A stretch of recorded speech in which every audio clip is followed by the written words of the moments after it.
नमस्कार दोस्तों, स्वागत है अपने YouTube channel top trending GK में। दोस्तों, आप जो कैंडिडेट आरपीएफ एम्प्लॉयमेंट नोटिस यानी विस्तृत डिटेल्ड नोटिफिकेशन का विज्ञप्ति का इंतजार कर रहे थे, वो आपके समक्ष आ चुकी है। विज्ञप्ति ऑफिशियल जो नोटिफिकेशन यहाँ पर जारी हो गया है, विस्तृत आप देख सकते हो, जो लगभग 22 पेजेस का है। आपने भी देख लिया होगा, तो आप कहेंगे वीडियो में नया क्या बताएंगे। तो जो नया संशोधन हुआ है, नई चीज़ देखने को मिली है प्रीवियस 2018 के आरपीएफ कांस्टेबल के नोटिफिकेशन से और अब की बार के नोटिफिकेशन में क्या कुछ बदलाव किया गया है। मेजर बदलाव जो देखने को मिल रहा है उसकी और बात करेंगे। जो आप सोच रहे थे कि मैं किस ग्रुप से आवेदन करूं, तो ग्रुप वाली बात कहीं ना कहीं रेलवे ने सुन ली है। और ग्रुप नए वाले नोटिफिकेशन में ग्रुप का कहीं वर्णन ही नहीं है। क्या ग्रुप गायब कर दिया? बिल्कुल, ग्रुप वाइज नहीं होगी, इंडिया लेवल पर होगी। इस पर बात करेंगे क्योंकि प्रीवियस 2018-19 वाले नोटिफिकेशन के मध्य अपन तुलना भी करके इस पूरे नोटिफिकेशन को देखेंगे। एज लिमिट की बात करेंगे, किन के मध्य आपका जन्म हुआ तो आवेदन कर सकते हो। सिलेबस में कुछ बदलाव हुआ कि नहीं हुआ, वो पॉइंट भी देखेंगे, कितना बदलाव हुआ है। और क्या आप ग्लास पहनते हो, चश्मा लगाते हो, तो यहाँ पर अलाउ है कि नहीं है B1 मेडिकल स्टैंडर्ड में, इस पर भी बात करेंगे। ये सारे पॉइंट एक एक करके देखें। उससे पहले आप यदि आरपीएफ जैसे एग्जाम को टारगेट कर रहे हो, आपको दुश्मन की ताकत का पता नहीं है, प्रीवियस ईयर के पेपर का पता नहीं है, तो ये बुक आपके लिए रहेगी किरण पब्लिकेशन की तरफ से। आरपीएफ कांस्टेबल के प्रीवियस ईयर 2019 के ऑल 41 सेट, पिछली बार भी ऑनलाइन एग्जाम था, अब की बार भी ऑनलाइन एग्जाम है, सेम एग्जाम पैटर्न देखने को मिल रहा है, सिलेबस वगैरह। तो यहाँ से आपको अंदाजा लग जाएगा। यहाँ पर जो पेपर 41 है ना, वो डिटेल में उनका सॉल्यूशन मिलेगा, एक्स्ट्रा फैक्ट सहित है। तो ये बुक्स में कांस्टेबल की तैयारी करने वाले कैंडिडेट के पास होनी चाहिए। जब तक आपको पेपर देने से पहले उतने एग्जाम्स आप नहीं देंगे तो कहीं ना कहीं आपकी तैयारी अधूरी है। तो यहाँ पर भी आप ये बुक के माध्यम से प्रैक्टिस कर सकते हो। फिजिकल बुक आपके पास रहेगी किरण पब्लिकेशन की। एसआई के भी यहाँ पर प्रीवियस ईयर के 23 सेट हैं। ये नज़दीकी स्टोर से बुक बाई कर सकते हो या फिर बेस्ट बाई लिंक मैं आपको डिस्क्रिप्शन बॉक्स में दे दूंगा। तो आरपीएफ की तैयारी करने वाले कैंडिडेट के पास ये बुक तो एटलीस्ट होनी चाहिए। अब बात करते हैं बदलाव की। नोटिफिकेशन में जो चेंजेस ग्रुप वाला देखने को मिल रहा है, वो वाकई में क्या ग्रुप नहीं होंगे। तो इसके लिए सबसे पहले तो आपको पता ही है, 15 अप्रैल से आपके फॉर्म कल से स्टार्ट है, 14 मई 2024 लास्ट डेट है। और जो फॉर्म भर सकते हैं उनकी आयु की बात करेंगे, कब से कब आपका जन्म होना चाहिए। वैसे 18 से 28 वर्ष है, 25 तक होना चाहिए, 3 साल एक्सटेंडेड है। 4208 ये आपकी कांस्टेबल की रिक्रूटमेंट में वैकेंसीज हैं। उसके बाद B1 मेडिकल स्टैंडर्ड में ग्लास की बात कर लेंगे। लेवल 3 यहाँ पर पे लेवल है, ये सभी को पता है। आप कहेंगे कि हमें तो वैकेंसीज बताओ कि वैकेंसीज का क्लासिफिकेशन वर्गीकरण कहाँ पर किया गया है।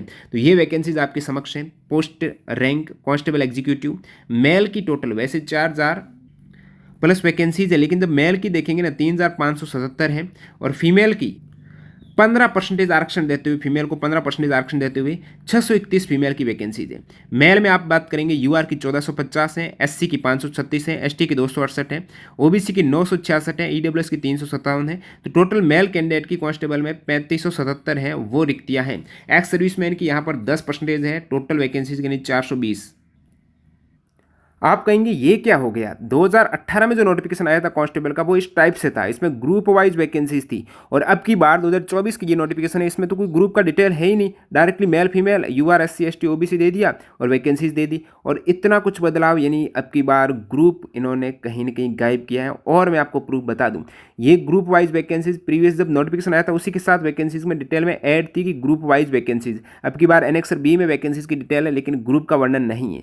तो आप कहेंगे पिछले बार ग्रुप का वर्णन कहाँ कहाँ था, अब की बार क्या वहाँ पर है कि नहीं है। तो मैं यहाँ पर सर्च करता हूँ प्रीवियस नोटिफिकेशन में, तो मैंने ग्रुप टर्म सर्च किया। ये आपका 2018 का नोटिफिकेशन है, ये आपका 2000 ये अभी आया 24 का नोटिफिकेशन है। अब stage of exam, stage of exam, ये दोनों पे आप स्टेज ऑफ एग्जाम देख रहे हो, दोनों में दे रखा है कि आपका सीबीटी एग्जाम्स होगा, पीईटी होगा, उसके बाद पीईटी होगा, फिर डीबी होगा। और 10 गुणा कैंडिडेट हैं वो बुलाए जाएंगे नेक्स्ट स्टेज में पीईटी के लिए। और यहाँ पर भी सेम चीज़ है, 10 टाइम्स कैटेगरी वाइज कैंडिडेट हैं वो बुलाई जाएगी पीईटी के लिए। और सीबीटी वगैरह पिछली बार एग्जाम डेट वगैरह दे रखा था, आपकी बार ऐसा नहीं दिया है। पीईटी के लिए 10 गुना बुलाने के बावजूद कैंडिडेट हैं वो पीईटी में रिक्तियों से भी कम पास होते हैं। उस केस में जितने वैकेंट सीटें रहेगी उसका 10 गुना और बुलाएंगे, इसके बारे में बात है। ग्रुप ऑफ मेल से, तो यहाँ पर भी ग्रुप ऑफ मेल है, तो इस ग्रुप का तो ज़्यादा मतलब है नहीं। नेक्स्ट इस पर सर्च करते ग्रुप कहाँ पर आया। अब यहाँ पर ये वैकेंसीज में ग्रुप दे रखा है। अब की बार वैकेंसीज में ऐसा कुछ ग्रुप नाम का टर्म है ही नहीं। The groups of zonal railway and RPSF wise summary of vacancies for constable is furnished below for immediate reference. यानी ये जो जोनल रेलवे के ग्रुप है उसके अकॉर्डिंग वैकेंसीज। लेकिन अब की बार वैकेंसीज वाला देखेंगे, वैकेंसीज वाला ऑप्शन यहाँ पर दिख रहा है कि आपको वैकेंसीज की डिटेल एनेक्सर बी में मिलेगी। तो चलिए एनेक्सर बी की देखते हैं। ये सेम ही एनेक्सर बी है, यहाँ पर कहीं पर भी इस टाइप से ग्रुप ऑफ जोनल रेलवे का वर्णन नहीं है, तो अब की बार ग्रुप यहाँ से गायब है। और बाकी आपको पता है 10th पास है कांस्टेबल के लिए, जो ऊपर डिटेल में दे रखी है। 10th पास इक्विवेलेंट है आपकी फॉर्म भरने की डेट से, 10th पास होना चाहिए। और देखते ग्रुप टर्म कहाँ पर आया, तो यहाँ पर मैं सर्च करता हूँ, ये तो ग्रुप दे रखा है। उसके बाद यहाँ पर आप देखेंगे ये जो दे रखा है ना, as per government of India instruction the reservation for ex serviceman shall be 10% of combined vacancies for male and female for each group of zones. Each group of zones के रिगार्डिंग 10% यहाँ पर आरक्षण के बारे में बात हुई थी। लेकिन यहाँ पर आरक्षण की जब बात करेंगे, as per government of India instruction the reservation for ex serviceman and female candidate shall be 10% and 15% of total vacancies. अब टोटल वैकेंसीज यहाँ पर बात हो रही थी ग्रुप वाइज वैकेंसी, यहाँ से ग्रुप गायब इन्होंने कर दिया बिल्कुल। और नेक्स्ट अपन देखेंगे और इसको ग्रुप देखेंगे, तो ये तो एज ग्रुप के बारे में दे रखा है, तो इसमें भी एज ग्रुप का तो दे ही रखा होगा। एज ग्रुप की बात कर लेते हैं। एज ग्रुप कब से कब के मध्य आपके होनी चाहिए। आप कहेंगे पिछली बार तो एज ग्रुप 18 से 25 था, अब की बार एज ग्रुप कितना है, अब की बार 18 से 28 यानी 3 साल की छूट है। अब की बार आपका जन्म यदि यूआर और ईडब्ल्यूएस कैटेगरी से है तो 2 जुलाई 1996 से 1 जुलाई 2006 के मध्य होना चाहिए। यानी 1 जुलाई 2006 से पहले का जन्म आपका नहीं होना चाहिए। पहले का चलेगा, 2005 का चलेगा, लेकिन 6 के बाद का, 1 जुलाई 2006 के बाद का। अब ये डेट इंक्लूड है कि नहीं है, lower limit of date birth not later than, यानी इसके बाद नहीं होना चाहिए। 1 जुलाई इंक्लूड है, ठीक है। 1 जुलाई 2006 के बाद का आपका जन्म नहीं होना चाहिए। और UREWS के केस में 2 जुलाई 1996 से पहले का नहीं होना चाहिए, नॉट अर्लियर देन, यानी इससे पहले का ये चलेगा। 2 जुलाई का है तो चलेगा। OBC में 2 जुलाई 1993 से पहले का नहीं होना चाहिए और 1 जुलाई 2006 के बाद आप न जन्मे हो। SC ST में 2 जुलाई 1991 से पहले का जन्म नहीं होना चाहिए। और बात तो है ये 1 जुलाई 2006 के बाद, ये आपकी एज लिमिट समझ में आ गई है। अब आप कहेंगे B1 मेडिकल स्टैंडर्ड में वैसे चश्मा अलाउ रहता है, लेकिन RPF में B1 मेडिकल स्टैंडर्ड में चश्मा अलाउ नहीं है। तो यहाँ पर आप देख सकते हो, after document verification the candidate who got placed in final result will be sent for medical exam at the railway hospital. There will be have to quality in medical category B1 as prescribed in the Indian railway medical manual. Those wearing glass और having flat foot, जिन्होंने glass पहन रखी है, चश्मा पहन रखी है, जिनके फ्लैट फुट है, नॉकनी है, स्क्विंट आई है, कलर ब्लाइंडनेस है, अदर बॉडीली यदि कोई डिफेक्ट है, उस केस में वो एलिजिबल नहीं है। वेयरिंग ग्लास वाले एलिजिबल नहीं है। तो यहाँ पर ये चीज़ क्लियर हो गई है।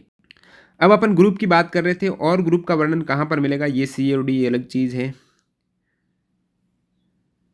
अब देखिए, और ग्रुप आपको 2018 के नोटिफिकेशन में जब CBT फेज 1 का दे रखा था कि CBT shall be held at different centre across the country simultaneously for all the group, यानी सभी ग्रुप का एक साथ अलग अलग सेंटर में आपका CBT एग्जाम्स होगा। लेकिन अब की बार ये जो कंप्यूटर बेस्ड टेस्ट ऊपर आप देखेंगे तो इसमें बात हो रही है रिक्रूटमेंट प्रोसेस की। तो अब की बार भी रिक्रूटमेंट प्रोसेस ये दे रखा है। इसमें आपके रिक्रूटमेंट प्रोसेस में CBT होगा, फिर फिजिकल इफिशिएंसी टेस्ट होगा, यानी रनिंग्स वगैरह आपके फिजिकल मेजरमेंट टेस्ट किए जाएंगे, और उसके बाद DB होगा। अब की बार भी ये 3 चीज़ सेम है। नीचे यहाँ पर बात की गई है कंप्यूटर बेस्ड टेस्ट की, the standard of exam will be 10th matric level. तो यहाँ पर डायरेक्टली इन्होंने पैटर्न एंड सिलेबस की बात कर ली है CBT में। और इसमें CBT के बारे में पहले बात की थी, सेंटर वाइज अलग अलग होगा, लैंग्वेजेस के बारे में बात की थी, तो उसमें दे रखा कि सभी ग्रुप्स का होगा एक साथ। लेकिन अब की बार ऐसा ग्रुप्स के बारे में कोई भी वर्णन नहीं है CBT का, डायरेक्टली इन्होंने पैटर्न के बारे में बता दिया है। और वही टाइम ड्यूरेशन आपका सेम टू सेम रहने वाला। आप CBT एग्जाम्स देखेंगे पैटर्न की, तो पिछली बार भी 90 मिनट 120 क्वेश्चंस, यहाँ पर भी 90 मिनट 120 क्वेश्चन है। एक सवाल का 1 मार्क्स रहेगा और 1/3 नेगेटिव मार्किंग है। पिछली बार भी नेगेटिव मार्किंग आप देखेंगे तो 1/3 ही थी, और अब की बार भी कहीं ना कहीं सेम 1/3 नेगेटिव मार्किंग यहाँ पर पिछली बार भी थी, अब की बार भी है। और सिलेबस ऑफ CBT आप देखेंगे, सिलेबस में क्या कुछ बदलाव किया गया है, तो ये दोनों तरफ आपका सिलेबस एक साथ यहाँ पर ले रखा हूँ। सिलेबस में मैंने पूरा दोनों को एनालिसिस किया है, मेरे को एक बदलाव देखने को मिला है। अर्थमेटिक में आप देखेंगे ना, अर्थमेटिक में यहाँ पर भी अर्थमेटिक देखिएगा। अर्थमेटिक में इसमें लास्ट टॉपिक है रेशियो प्रोपोर्शन, यानी अनुपात समानुपात।